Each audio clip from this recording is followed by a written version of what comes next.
melupakanmu masih terkenang di saat itu.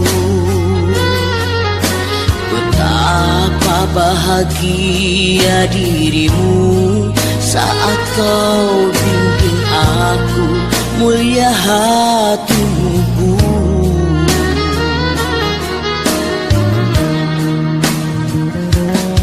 Ilmu yang engkau tanam padaku kini berbuah dan subur selalu. Ingin ku berikan padamu tanda terima kasihku, guru permata hatiku. Mungkin ku tak mampu untuk balaskan jasamu, mungkin ku tak mampu untuk memuaskan dirimu, namun Tuhan tahu bisikan hatiku. Dalamnya cintaku. Mungkin ku tak mampu untuk balaskan jasamu, mungkin ku tak mampu untuk memuaskan dirimu, namun Tuhan tahu bisikan hatiku. Dalamnya cintaku.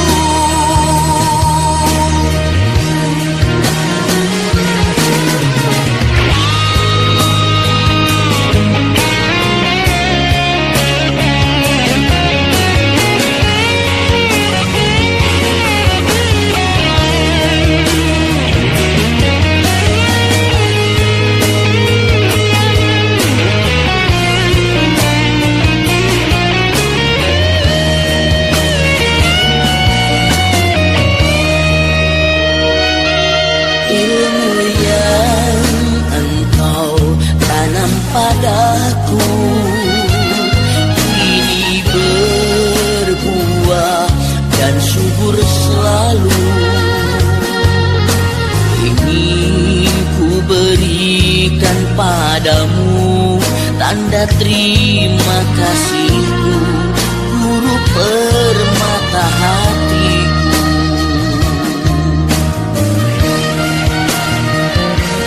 Mungkin ku tak mampu untuk balaskan jasamu, mungkin ku tak mampu untuk memuaskan dirimu, namun Tuhan tahu bisikan hatiku.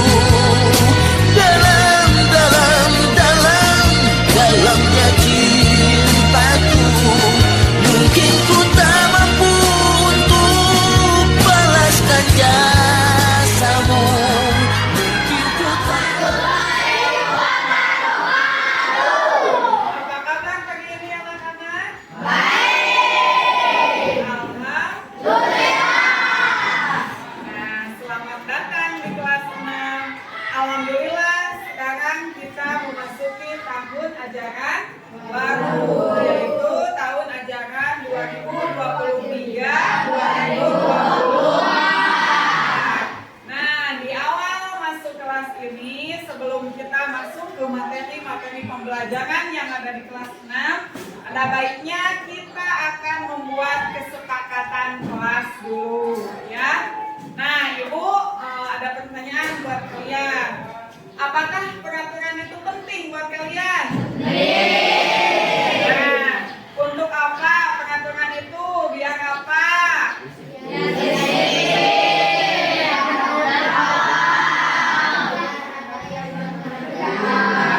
Biar disiplin, agar tanggung jawab, agar ada yang bekerja. Bekerja sebagai apa? Contoh di kelas. Mengerjakan tiket kelas, ya. Kalau misalkan peraturan sekolah itu apa saja? Ya, memakai seragam sesuai aturan, ya, mentaati tata tertib dan sebagainya. Nah, ada yang tahu apakah kesepakatan kelas dan peraturan kelas itu sama? Nah, kalau beda apa bedanya? Siapa yang bisa jawab? Ya, Ai, apa bedanya peraturan sama kesepakatan kelas?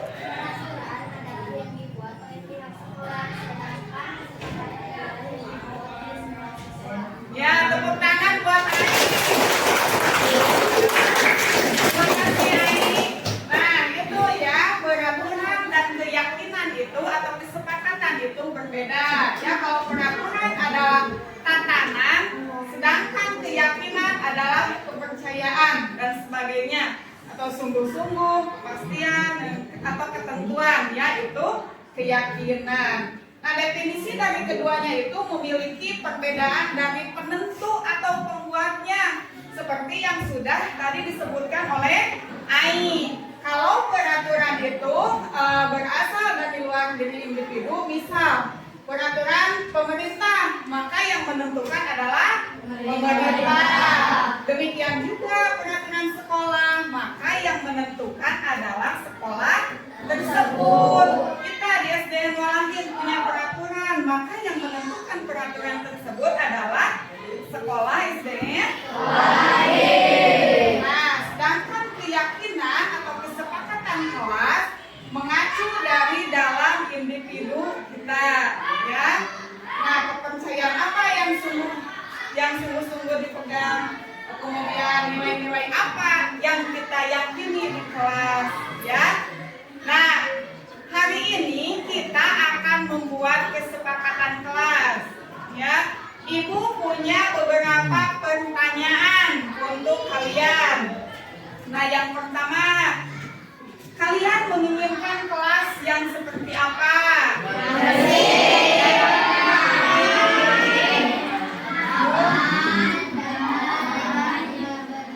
Ya, itu pertanyaan ke-1. Yang kedua, aku merasa tidak nyaman ketika temanku. Bagaimana?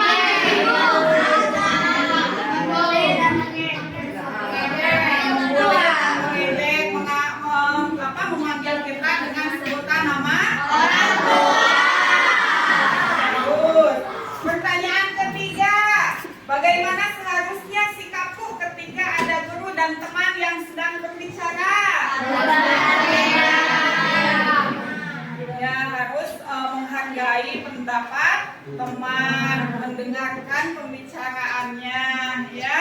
Kemudian pertanyaan yang keempat, bagaimana caramu belajar dengan baik di kelas? Atau kalian ingin guru yang seperti apa? Menyenangkan, ceria, ramah, apalagi? Ya, seru, mengajar berpihak kepada murid mungkinnya.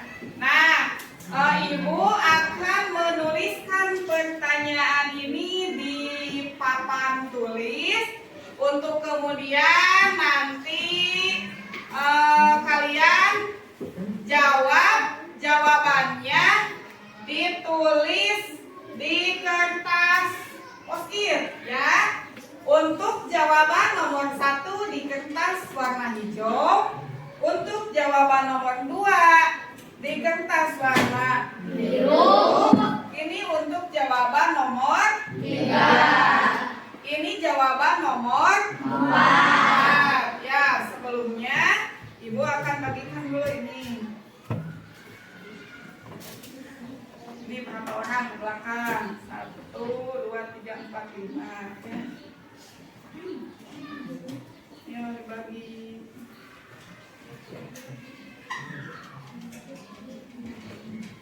Ambil 1 ke belakang. Caranya bukan gitu, kamu ambil 1, bagikan ke belakang. Ini berapa?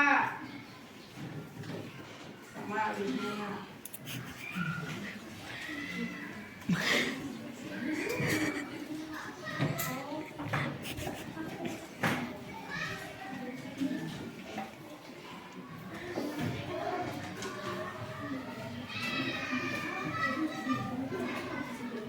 Ya, ini sementara Ibu menuliskan itu untuk kesepakatan kelas kita. Bisa bantu Ibu bagikan ini? Ya. Kemudian jawab keempat pertanyaan ini di dalam kertas post-it ini. Bagaimana kelas impian kalian, ya? Nanti setelah dijawab, kalian tempel nomor 1 di bawah soal nomor 1, ya. Yang nomor 2 sama semua ditempel di bawah nomor 2. Mengerti? Ya, silakan diisi dulu.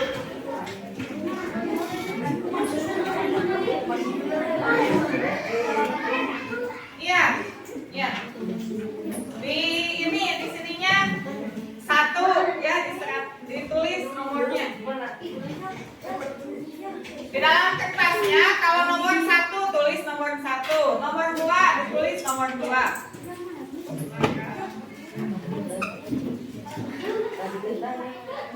Kalau sudah nanti langsung ditempel ke depan. Enggak. Nanti kalau setelah dibuat, ini nanti dibuatnya buat dipajang di kelas kita. Setelah kesepakatan ini disepakati bersama, nanti kemudian kalian bubuhkan tanda tangan, ditandatangan oleh semua, ya, tanda tangan oleh semua siswa yang ada di kelas ini.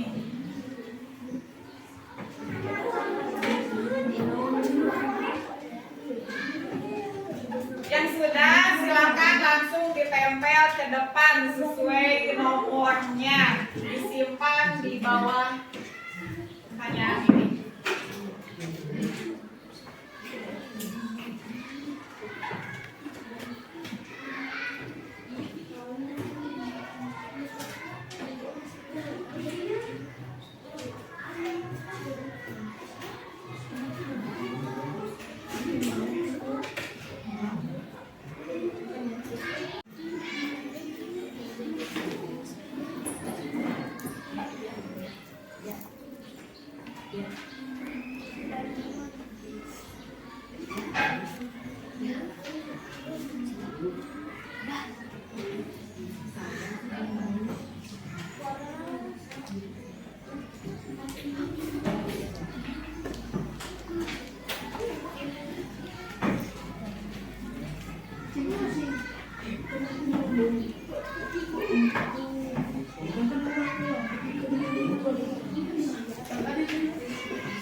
Sudah semuanya? Sudah. Ya, kalau sudah silahkan ditempel ke depan.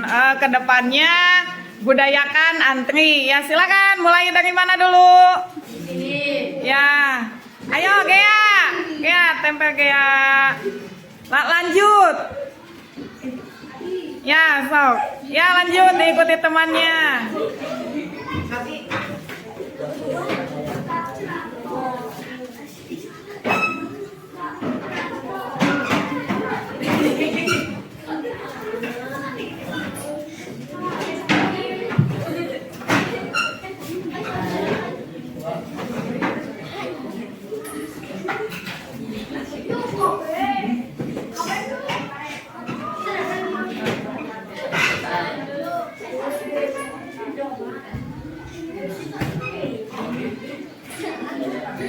Ya, silakan ditempel berdasarkan nomor.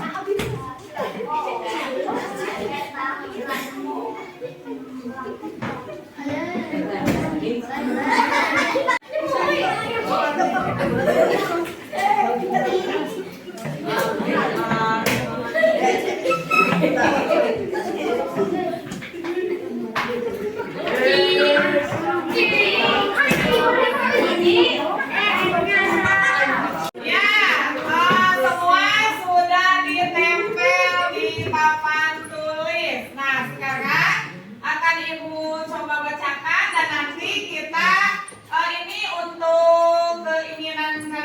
sama-sama nanti akan Ibu kelompokkan ya. Di sini aku menginginkan kelas yang ini ada aman, bersih, rapi. Bersih, rapi. Bersih, rapi, nyaman, tenang, tidak berisi. Kelas yang rapi dan bersih, nyaman dan damai. Rapi, bersih, nyaman. Hampir semuanya ya.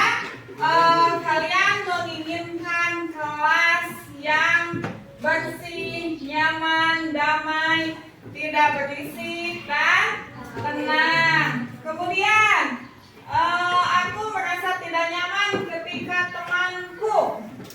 Di sini aku merasa tidak nyaman ketika temanku bermain dan berbicara. Mungkin ini ketika sedang belajar. Mengajak ngobrol ketika pelajaran sudah dimulai. Mengejekku dan memanggil namaku dengan nama orang tuaku. Membuli dan mengejekku. Menyiksa diriku atau jutek dan memanggil namaku dengan nama orang tuaku. Memusuhi dan membuli dan menyebut nama orang tua. Menyebut nama orang tua. Berisik dan memanggilku dengan nama orang tua. Bermain di saat guru sedang mengajar. Sama. Aku merasa tidak nyaman ketika temanku mengejek.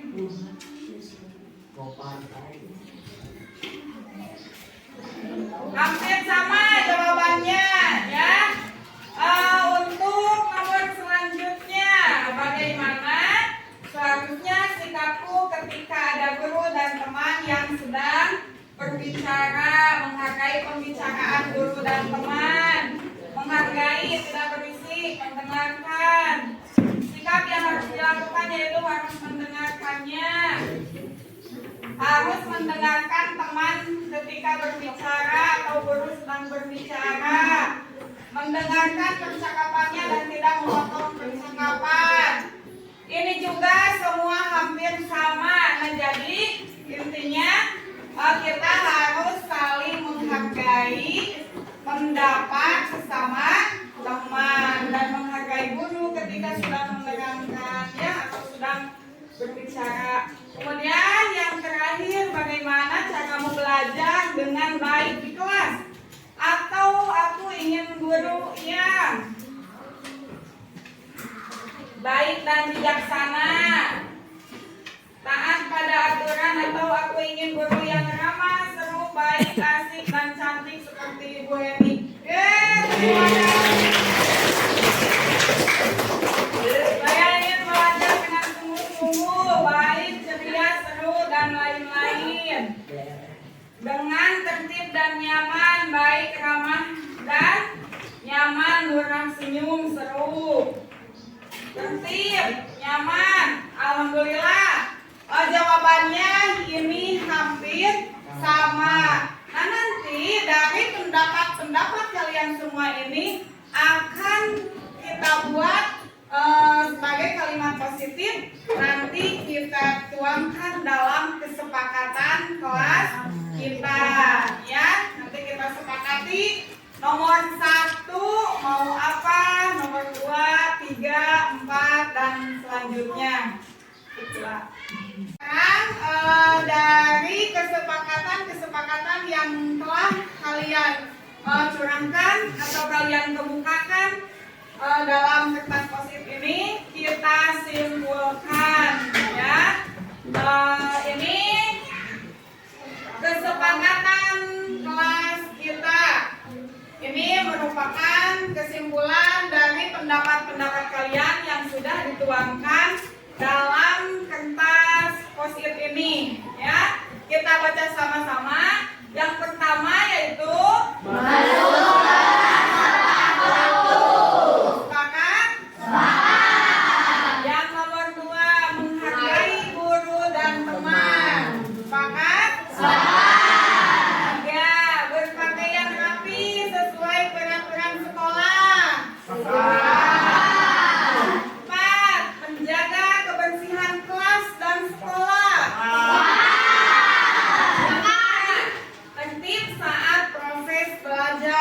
mengajar. 6. Berbicara dengan baik dan sopan. 7. Mengerjakan tugas dengan sungguh-sungguh. Nah, ini adalah hasil kesepakatan kelas kita. Dan alhamdulillah telah kita sepakati bersama ya. Setelah ini Ibu akan tugaskan kalian mendesain kesepakatan kelas ini di Canva. Boleh berbentuk poster ya. Nanti dikumpulkan di WA grup kita. Siapa yang hasil desainnya paling bagus, nanti kita pajang di kelas ya. Nanti juga kesepakatan ini setelah kita desain akan kita tanda tangani bersama. Setuju? Ya, nanti kalian lanjut desain di Canva ya. Assalamualaikum warahmatullahi wabarakatuh. Hamdan wa syukran lillah, salatan wa salaman ala rasulillah. Rabbi shrah li sadri wa yassir li amri wahlul 'uqdatam min lisani yafqahu qawli. Yang kami hormati Bapak Kepala Sekolah SD Al Lahir, yang kami hormati Bapak Kepala Sekolah SD Negeri Samaju, dan yang saya hormati Ibu Heningsi sebagai calon guru penggerak, dan yang saya hormati rekan-rekan Bapak Ibu. Puji dan syukur mari kita panjatkan kehadirat Allah Subhanahu wa taala. Alhamdulillah pada saat ini kita dapat berkumpul karena rahmat dan inayahnya Allah Subhanahu wa taala. Salawat beserta salam semoga selamanya terlimpah curahkan kepada Nabi Muhammad SAW, kepada sahabatnya, dan semoga kita menjadi umatnya dan mendapat syafaatnya. Amin ya Allah ya Rabbal Alamin. Sebelumnya saya mohon izin terlebih dahulu untuk membacakan susunan acara. Yang pertama pembukaan, yang kedua sambutan, yang ketiga acara inti, dan yang keempat penutup. Untuk mengefektifkan waktu, mari kita buka acara ini dengan bacaan basmalah bersama-sama. Acara selanjutnya yaitu sambutan dari Bapak Kepala Sekolah SD Al Lahir. Kami persembahkan.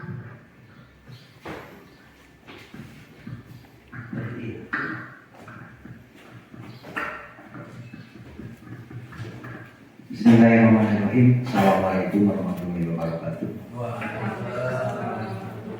Pertama-tama marilah kita panjatkan puji dan syukur kehadirat Allah Subhanahu wa taala. Alhamdulillah pada siang hari ini kita dapat berkumpul dalam keadaan sehat jasmani dan rohani. Tak lupa kita bersyukur kepada Allah Subhanahu wa taala. Alhamdulillah di kesempatan ini sebagaimana permintaan dari guru penggerak yang ada di SD Al Lahir untuk melaksanakan salah satu agenda atau tuntutan tugas dari guru penggerak, yaitu melaksanakan diseminasi budaya positif. Kami dari atas nama SD Al Lahir mengucapkan terima kasih kepada rekan-rekan tenaga pendidik yang ada di SD Kesamaju, yang ada di SD Al Lahir, karena bisa memenuhi permintaan dari guru penggerak atas nama Ibu Heningsi. Yang selanjutnya di sini sudah jelas di layar ada diseminasi budaya positif. Kami warga pendidik yang ada di SD Al Lahir sangat apresiasi terhadap apa yang dilaksanakan atau ditempuh oleh guru penggerak.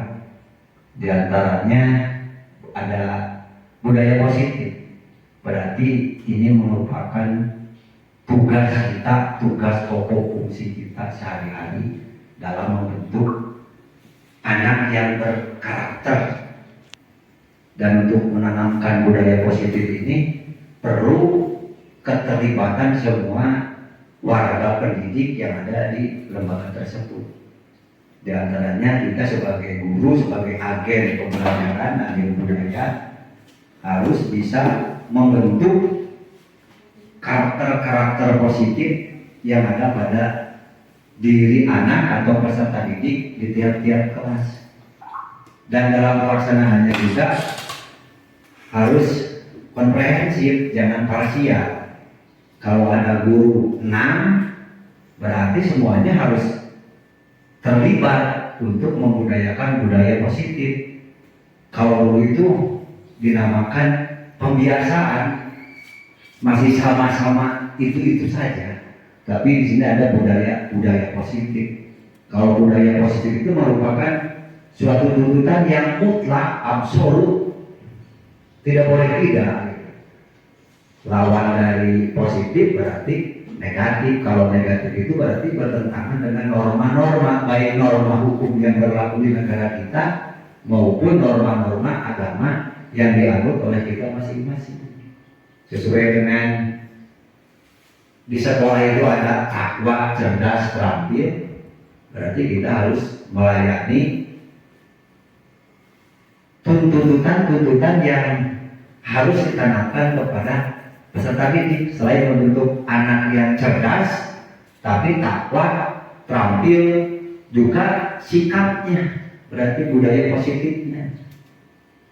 Sebagai hak dasar manusia, anak itu dari rumah juga sudah ada dibekali rasa kasih sayang, rasa ada pengakuan dari guru, dari teman, dari rekan-rekan sejawat yang ada di kelas, hak untuk dihargai.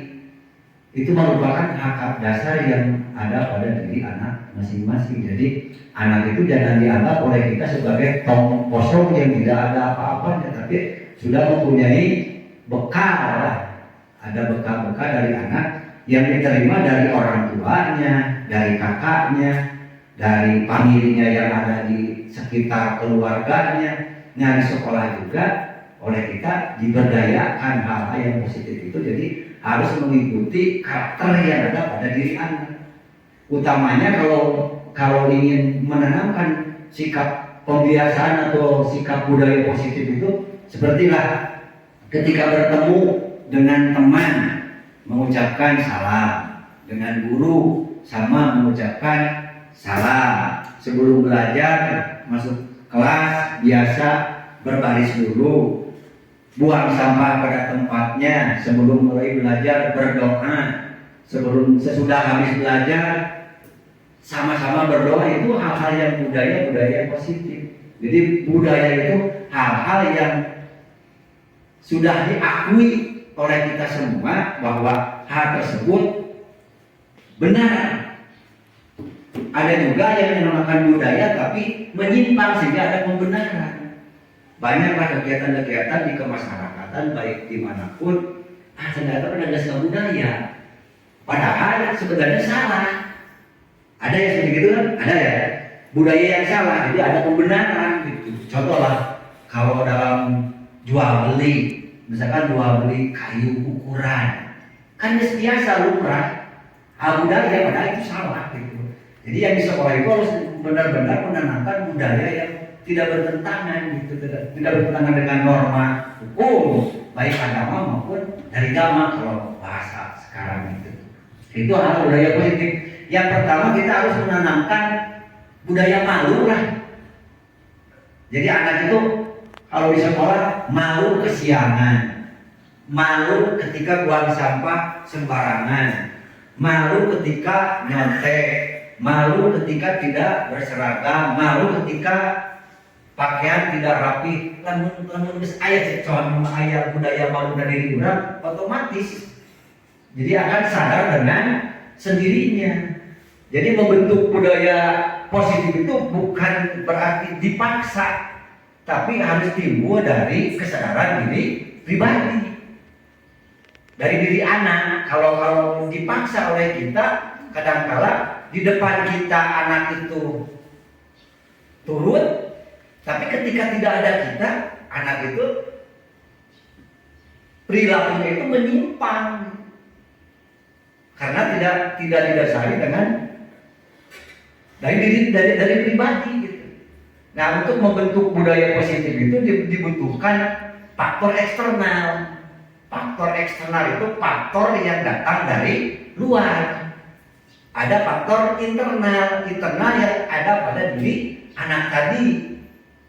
Anak sudah merasakan ada kasih sayang, ada merasa diakui, dihargai. Nah, kita di sekolah guru-guru termasuk faktor eksternal.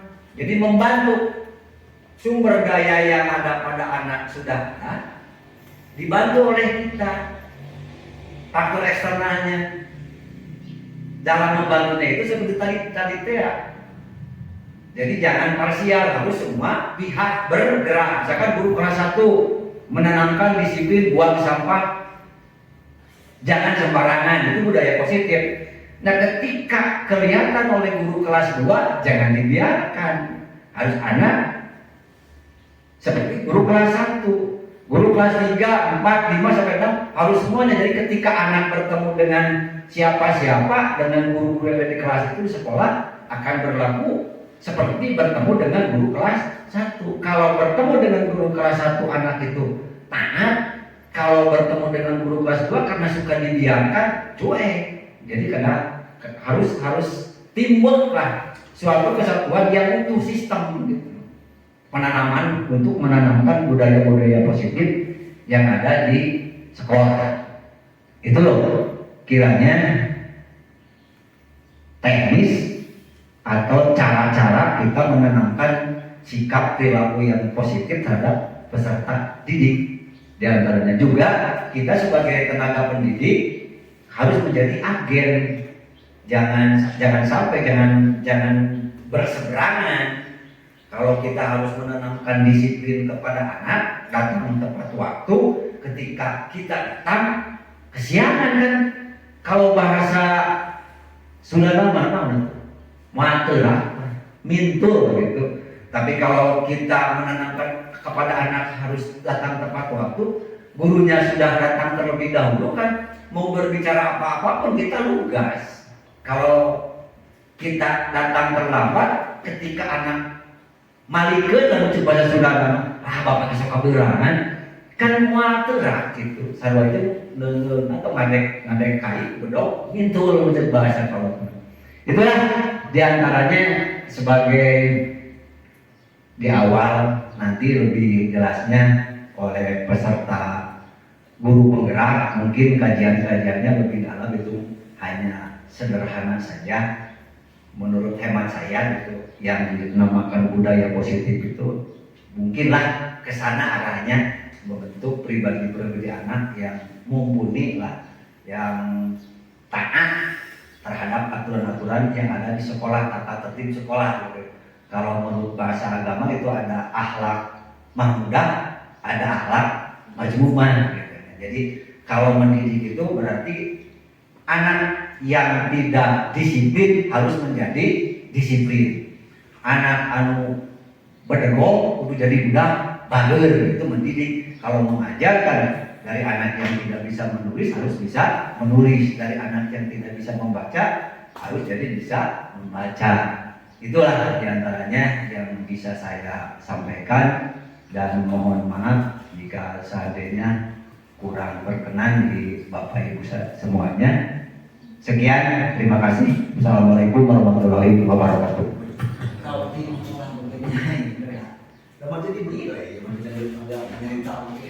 Kami ucapkan terima kasih kepada Bapak Kepala Sekolah untuk sambutan dan untuk pengantarnya. Untuk selanjutnya yaitu acara inti yang akan dipimpin oleh Ibu Heningsi selaku pengisi materi. Waktu dan tempat kami persilahkan.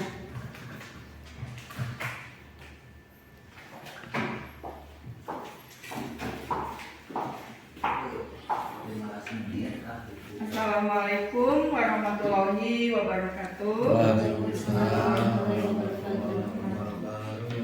Bapak Ketua Gugus Kersa Maju yang saya hormati, Bapak Kepala SDN Malahir yang saya hormati, serta Bapak Ibu hebat yang saya hormati pula. Terima kasih sudah menyempatkan waktunya untuk menghadiri undangan saya dalam acara webinar kecil diseminasi budaya positif. Alhamdulillah tadi sudah dibahas tentang budaya positif dan 5 kebutuhan dasar manusia oleh Bapak Kepala Sekolah.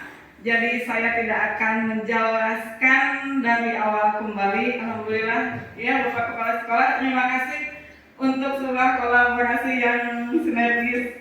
Nah, di sini saya akan lanjut ke materi 5 posisi kontrol. Ini adalah 5 posisi kontrol kita sebagai guru. Nah, yang pertama ada penghukum, kemudian ada pembuat rasa bersalah, ada posisi kontrol sebagai teman, kemudian ada posisi kontrol sebagai pemantau, dan yang terakhir yang kelima posisi kontrol sebagai manajer. Nah, di sini saya sajikan sebuah kasus untuk contoh penerapan 5 posisi kontrol.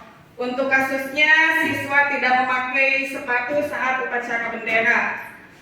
Di sini ada posisi kontrol guru sebagai penghukum. Dalam menghadapi kasus tersebut, guru yang berada pada posisi kontrol penghukum, beliau akan berkata, patuhi aturan sekolah, lalu berdiri di depan barisan. Kemudian yang kedua, ada guru yang berada dalam posisi kontrol sebagai pembuat rasa bersalah. Berapa kali Bu Guru harus memberitahu kamu, Bu Guru kecewa sama kamu. Nah, yang ketiga, posisi kontrol guru sebagai teman. Ayolah yang tertib, buat Bu Guru bangga, kali ini tidak apa-apa salah. Yang keempat, ada posisi kontrol sebagai pemantau. Kamu sudah melanggar, apa peraturan dan konsekuensinya? Yang terakhir, yang kelima, itu posisi kontrol sebagai manajer. Apakah kamu tahu kesalahanmu? Kira-kira bagaimana kamu akan memperbaiki kesalahan ini? Nah, itu 5 posisi kontrol guru. Kita bisa berefleksi atau merefleksi diri. Sehari-hari kita dalam menghadapi anak, dalam belajar, kita sering masuk ke dalam posisi kontrol yang mana? Apakah kita banyak masuk ke penghukum, pembuat rasa bersalah, atau kita memposisikan diri kita sebagai teman? Kemudian apakah kita pemantau atau manajer? Ya, lanjut Bu. Materi yang selanjutnya yaitu tentang keyakinan kelas. Kemarin, alhamdulillah, saat awal tahun ajaran 2023-2024, kita diawali dengan pembuatan keyakinan kelas. Nah, di sini ada mengapa keyakinan kelas, mengapa tidak peraturan kelas saja. Mengapa kita memiliki peraturan harus menggunakan helm bila mengendarai kendaraan roda 2? Mengapa kita memiliki peraturan 3M, menggunakan masker, mencuci tangan, dan menjaga jarak 1,5 meter?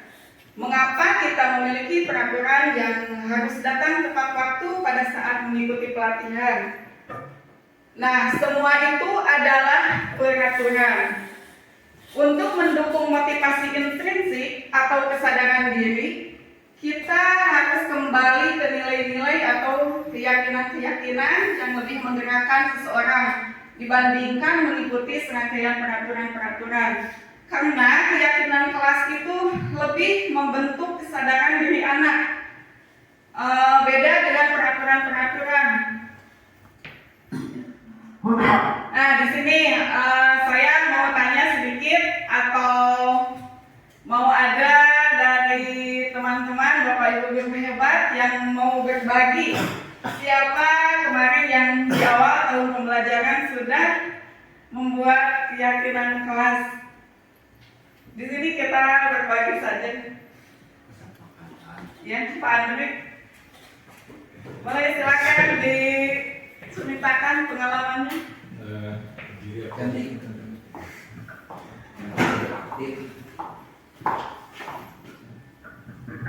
Bismillahirrahmanirrahim. Assalamualaikum warahmatullahi wabarakatuh.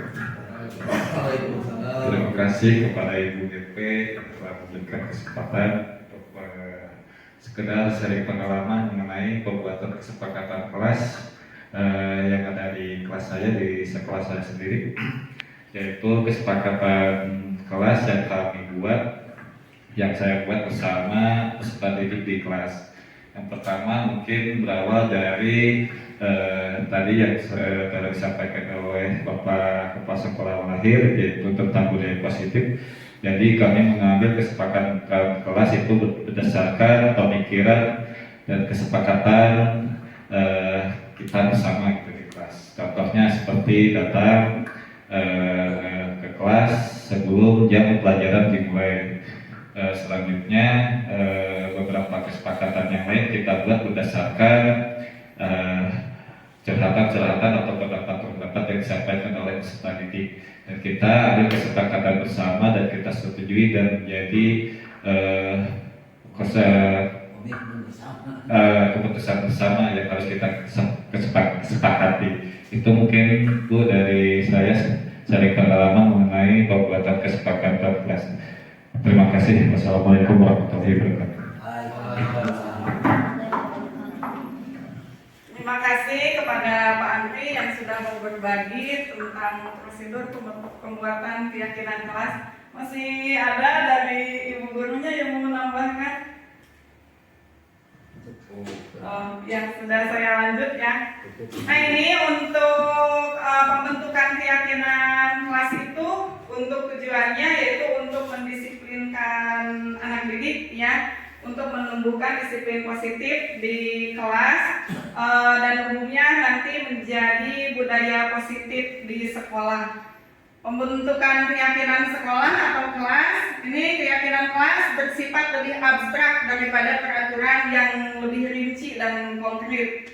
Itu bedanya peraturan dan keyakinan kelas. Kalau keyakinan kelas berupa pernyataan-pernyataan universal, kemudian pernyataan keyakinan kelas senantiasa dibuat dalam bentuk positif.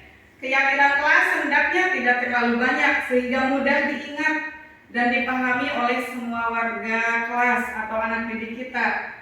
Keyakinan kelas sebaiknya sesuatu yang dapat diterapkan di lingkungan tersebut atau di lingkungan sekolah kita sendiri.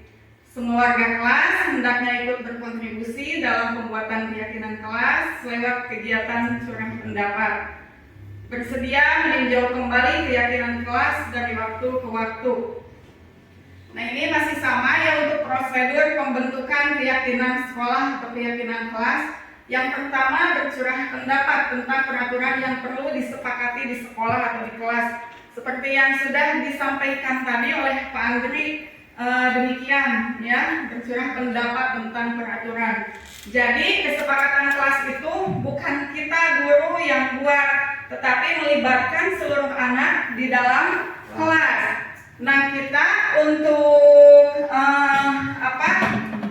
membuat peraturan tersebut, kita bisa membuat beberapa pertanyaan pemantik yang nantinya akan dijawab anak. Contohnya, misalnya kalian menginginkan guru yang seperti apa, atau kelas kita mau seperti apa sih? Nah, dari pertanyaan-pertanyaan itu, anak-anak bisa mencurahkan pendapatnya. Kalau tidak misalkan langsung gitu ya, bisa anak-anak menulis di kertas post-it untuk kemudian nanti anak-anak bisa menempel di papan tulis sesuai yang nomor 2, mencatat semua masukan di papan tulis agar semua anggota kelas atau warga sekolah bisa melihat hasil curah pendapat. Kemudian yang ketiga, menyusun sesuai prosedur pembentukan keyakinan sekolah atau keyakinan kelas. Gantilah kalimat-kalimat dalam bentuk negatif menjadi positif. Karena dari jawaban-jawaban anak tadi mungkin panjang-panjang kalimatnya ya. Seperti saya kemarin pembentukan kesepakatan kelas di kelas 6. Saya menginginkan guru yang ramah, katanya guru yang baik, banyak kan. Nah, nanti kita ganti kalimat-kalimat tersebut menjadi sebuah kalimat positif. Kemudian tinjau kembali agar pernyataan yang tertulis bukan berupa peraturan-peraturan. Dan tentukan nilai kebajikan atau keyakinan yang dituju dari peraturan tersebut. Kemudian yang kelima, tinjau ulang supaya keyakinan sekolah atau keyakinan kelas tidak terlalu banyak, supaya warga kelas tidak sulit mengingatnya dan akibatnya sulit untuk dijalankan. Mungkin di sini bisa membuat 10 poin itu paling banyak ya, 7 poin paling sedikit bisa. Yang penting tidak usah terlalu panjang agar kata-katanya mudah dipahami anak. Kemudian yang keenam, setelah keyakinan sekolah atau keyakinan kelas selesai dibuat, itu ditandatangani oleh guru dan semua warga atau semua murid. Pajang di dinding kelas di tempat yang mudah dilihat semua warga kelas. Karena ini tidak hanya untuk saat itu saja, ini akan berlanjut dan memerlukan pengkajian ulang gimana kesepakatan kelas itu, apakah berjalan sesuai prosedur atau tidak. Karena tidak menutup kemungkinan anak-anak itu sering sekali melakukan pelanggaran-pelanggaran untuk kesepakatan kelas yang sudah dibuat. Lanjut, Bu. Kayak punishment. Ya. Nah, di sini ada peraturan dan keyakinan kelas atau nilai kebajikan yang dituju. Di kalimat awal itu tentang peraturan, nanti dibuat ke keyakinan kelas tadi menjadi sebuah kalimat positif. Contoh untuk kata dalam peraturan, selalu kembalikan buku ke tempatnya. Berarti kalau peraturannya seperti itu, menurut Bapak Ibu, untuk keyakinan kelas atau nilai kebajikan yang ditujunya apa? Disiplin, bisa. Kemudian apa lagi? Tanggung jawab, ya. Dilarang mengganggu orang lain. Kira-kira nilai kebajikan yang ditujunya apa? Ya, saling menyayangi, ya, saling menghargai, ya, bisa hadir di sekolah 15 menit sebelum pembelajaran dimulai. Nilai kebajikan yang ditujunya disiplin, ya, atau tepat waktu, ya. Dilarang melakukan kekerasan. Nilai kebajikan yang dituju hidup kondusif atau hidup rukun, bisa, ya, aman, ya. Kemudian dilarang menggunakan narkoba. Kebajikan yang ditujunya, ya, kesehatan. Tuh, Bu. Bergantian atau menunggu giliran. Budaya antri, ya, kesabaran juga, karena dalam antri kita memerlukan kesabarannya, Bu, ya. Kemudian gunakan masker. Nilai kebajikan yang ditujunya kira-kira untuk apa? Sayang terhadap diri sendiri, gitu. Sayang terhadap diri sendiri, kesehatan, Ya, sendiri. keselamatan juga, boleh, ya. Yang terakhir, jangan berlari di kelas atau koridor. Nilai keyakinan kelas atau nilai kebajikan yang ditujunya keselamatan, ya. Ya, lanjut, Bu. Nah, ini tadi ya sudah kita jawab bersama.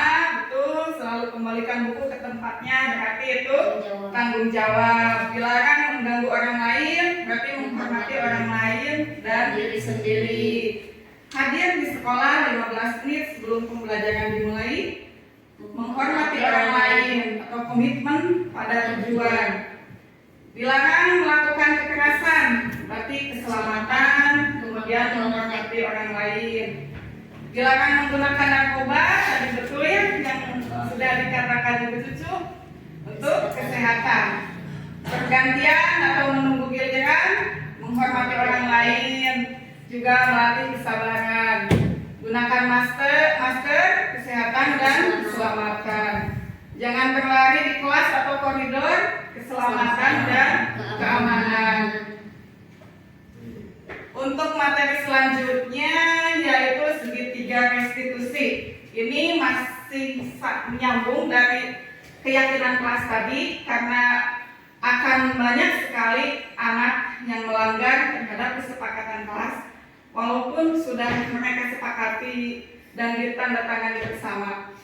Nah, di sini ada segitiga restitusi. Segitiga restitusi itu suatu proses dialog yang dijalankan oleh guru agar dapat menghasilkan murid yang mandiri dan bertanggung jawab. Untuk tahapan segitiga restitusi ada 3 tahapan. Yang pertama itu menstabilkan identitas, kemudian yang kedua validasi tindakan yang salah, yang ketiga menanyakan keyakinan. Ciri-ciri restitusi. Yang pertama bukan untuk menebus kesalahan, namun untuk belajar dari kesalahan. Yang kedua memperbaiki hubungan. Yang ketiga tawaran bukan paksaan. Karena nanti ketika kita melaksanakan restitusi terhadap anak, kita tidak akan menyalahkan anak atau menanyakan kepada anak siapa yang salah atau siapa yang benar. Tapi nanti kita akan menawarkan solusi dari masalah ini mau bagaimana gitu. Kemudian yang keempat, restitusi menuntun untuk melihat ke dalam diri. Restitusi mencari kebutuhan dasar yang mendasari tindakan. Restitusi diri adalah cara yang paling baik untuk memperbaiki diri. Restitusi fokus pada karakter bukan tindakan. Restitusi fokus pada solusi. Restitusi mengembalikan murid yang berbuat salah pada kelompoknya. Lanjut, Bu. Nah, berikut akan saya jelaskan tahapan-tahapan segitiga restitusi tersebut. Yang pertama adalah menstabilkan identitas. Ini tujuannya untuk membuat murid yang merasa gagal karena berbuat salah menjadi positif terhadap dirinya. Di sini dalam tahap menstabilkan identitas, guru dapat berkata berbuat salah itu hal yang manusiawi, tidak ada manusia yang sempurna. Bapak atau ibu juga pernah berbuat salah, atau kita pasti bisa menyelesaikan permasalahan ini. Bapak atau ibu tidak tertarik untuk mencari tahu siapa yang benar atau siapa yang salah. Bapak atau ibu lebih tertarik untuk menyelesaikan masalah. Kalau kamu menyalahkan dirimu sendiri terus-menerus, apakah kamu bersikap baik pada dirimu sendiri? Nah, itu mungkin ya untuk tahapan pertama menstabilkan identitas ketika kita menyelesaikan permasalahan anak. Untuk yang kedua, validasi tindakan yang salah.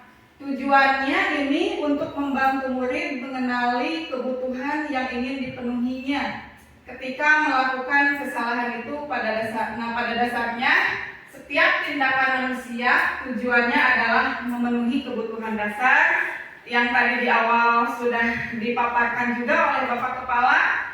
Kebutuhan dasar manusia itu ada 5. Yang pertama ada penguasaan, kebebasan, merasa diterima, kesenangan, dan bertahan hidup.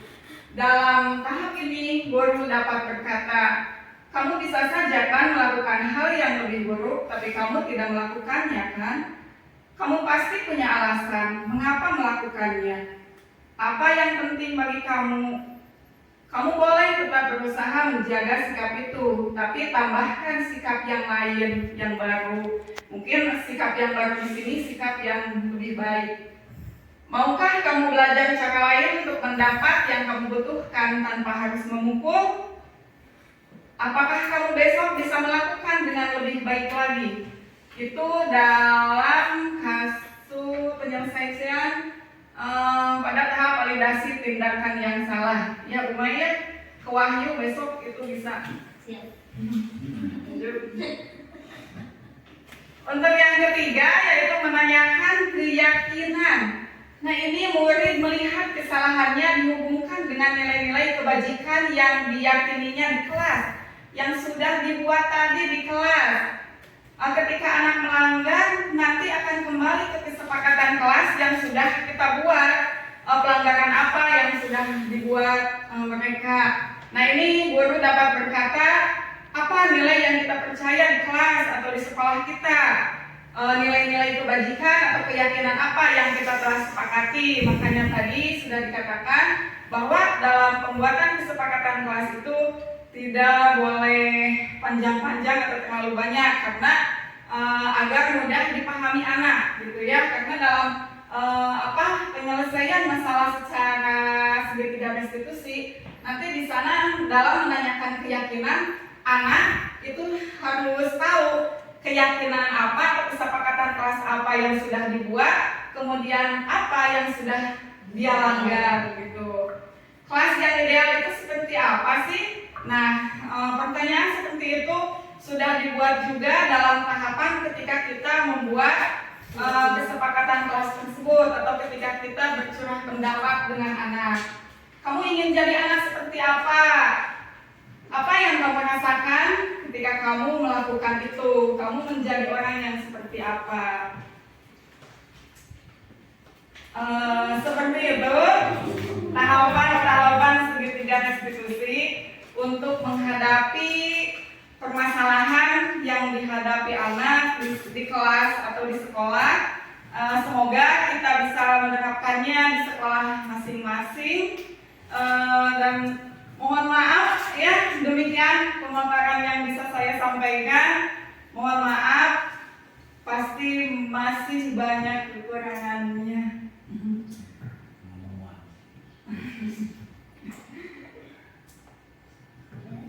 Ya. Alhamdulillah acara dari awal sampai akhir sudah saya paparkan. Jadi terima kasih untuk Bapak dan Ibu semua. Saya kembalikan kepada Ibu moderator.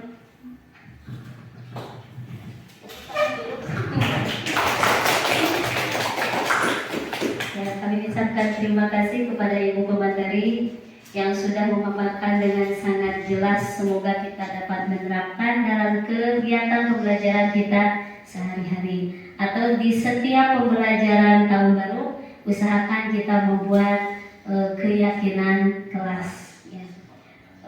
Alhamdulillah acara dari awal sampai akhir sudah berjalan dengan lancar. Sebelum kita tutup acara ini, saya ingin mohon maaf yang sebesar-besarnya atas segala kekurangan. Mohon maaf apabila ada kata-kata yang kurang berkenan. Selanjutnya mari kita tutup acara ini dengan bacaan hamdalah bersama-sama.